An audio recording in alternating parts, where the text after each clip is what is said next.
বিশ্বকাপ মানে শুধু গোল এবং উদযাপন নয়, বিতর্কিত সিদ্ধান্তে হৃদয় ভাঙার গল্প। 2026 বিশ্বকাপও একাধিক বিতর্কিত ঘটনায় এরই মধ্যে আলোচনার কেন্দ্রে। এসব সিদ্ধান্ত ভেঙেছে হৃদয়, পুড়িয়েছে স্বপ্ন।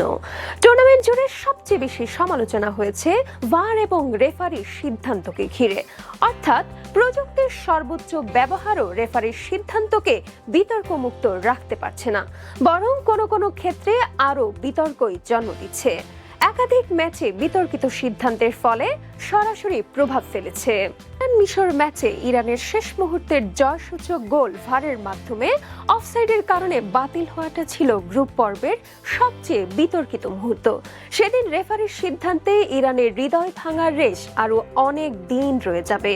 এরপর অস্ট্রিয়া ও আলজেরিয়ার ৩-৩ গোলে ড্র হওয়া ম্যাচটি নিয়েও হয়েছে বিতর্ক।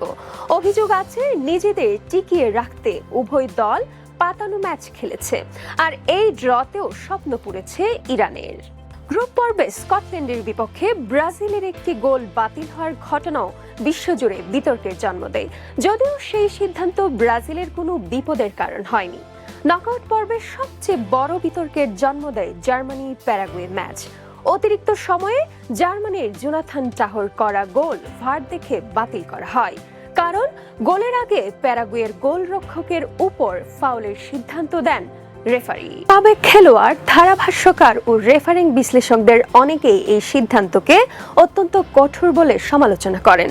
পরে ফিফা জানায়, টুর্নামেন্টের আগে কার্যকর হওয়া নতুন রেফারিং নির্দেশিকা অনুযায়ী সিদ্ধান্তটি সঠিক ছিল এবং অংশগ্রহণকারী দলগুলোকে সে বিষয়ে আগেই অবহিত করা হয়েছিল। রেফারিং নিয়ে আবারও বিতর্ক হয় সেনেগাল বেলজিয়াম ম্যাচে। যে ফাউলের কারণে 119 মিনিটে বেলজিয়াম পেনাল্টি পেয়েছে, সেটি আদৌ ফাউল ছিল কিনা তা নিয়েও প্রশ্ন আছে। ইংল্যান্ডের সাবেক ডিফেন্ডার গ্যারি নেভিলের মতে পেনাল্টির সিদ্ধান্তটি সঠিক ছিল না। আবহাওয়া এই বিশ্বকাপে বড় বিতর্কের কারণ হয়ে দাঁড়ায়। মেক্সিকো ইকুয়েডর ম্যাচ বজ্রপাত ও প্রবল ঝড়ের কারণে নির্ধারিত সময়ে শুরু করা যায়নি এবং নিরাপত্তার স্বার্থে ম্যাচ পিছিয়ে দেওয়া হয়। এর আগে টুর্নামেন্টের আরেকটি ম্যাচেও বজ্রপাতের কারণে দীর্ঘ বিরতি দিতে হয়েছিল। যুক্তরাষ্ট্র, কানাডা ও মেক্সিকোর আবহাওয়াকে কেন্দ্র করে ফিফার পরিকল্পনা নিয়ে প্রশ্ন ওঠে। হাইড্রেশন ব্রেক নিয়েও সমালোচনা কম হয়নি। ফিফা প্রথমে জানায় মেক্সিকো ইকুয়েডর ম্যাচে আবহাওয়ার কারণে হাইড্রেশন ব্রেক থাকবে না, তবে কিছুক্ষণ পর কোনো স্পষ্ট ব্যাখ্যা ছাড়াই সেই সিদ্ধান্ত বদলে আবার হাইড্রেশন ব্রেক চালু করা হয়। সমর্থকরা বলছেন, খেলোয়াড়দের দোহাই দিয়ে বিজ্ঞাপনদাতাদের জন্য পথ খুলে দেওয়া হয়েছে, আর এই ফাঁকে ফুটবল বন্দী হয়েছে এসি রুমে বসে থাকা কোট টাই পরা এক্সিকিউটিভদের কাছে। মাঠের বাইরেও বিতর্ক আছে অনেক। যুক্তরাষ্ট্রের ভিসা নীতির কারণে চূড়ান্ত পর্বে দায়িত্ব পাওয়া প্রথম সোমালিয়ান রেফারি ওমর আরতান যেতে পারেনি বিশ্বকাপে।